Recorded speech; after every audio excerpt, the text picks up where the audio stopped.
Welcome back to the College Sports Tour, and on this episode we are headed to see UNC men's lacrosse team take on Notre Dame in their final game of the season, and it was very interesting as it was my very first time ever going to a men's lacrosse game. I did go by myself, so we are doing a story time version, so let's go ahead and get into it.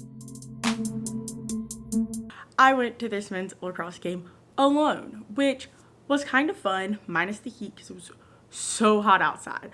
But this was my very first men's lacrosse game ever, like not just at UNC, just ever watching it in general, as, you know, not a big fan of most men's sports, but especially the off-brand ones. I've always known that men's lacrosse and women's lacrosse are basically like two different sports, but seeing it live and in action was kind of crazy.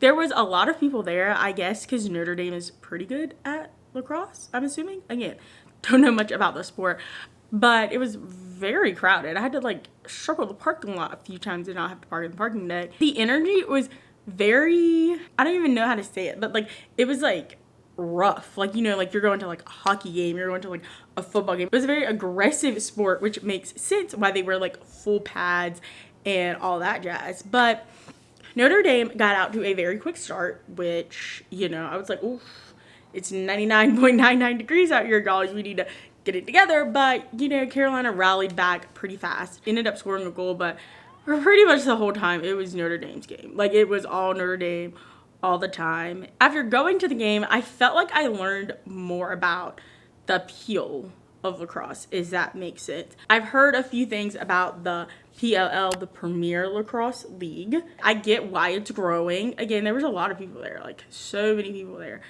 And lacrosse isn't popular where I'm from.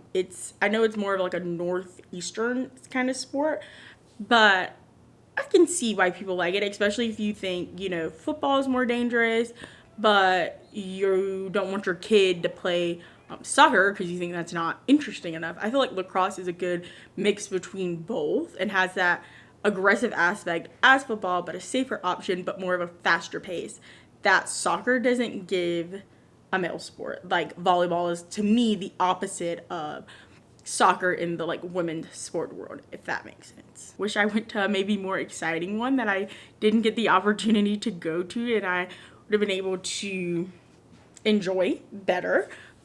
But it was interesting. Again, it's very rah-rah rally, very testosterone heavy kind of sport. I did not stay the entire time. I left after the third quarter because it was, I know it had to be like 87 or something like that. It was so hot outside and they were down like 3-10 or something like that. So I was not about to melt outside for no reason. Will I give men's lacrosse another chance? Definitely. Again, especially if it's a closer game.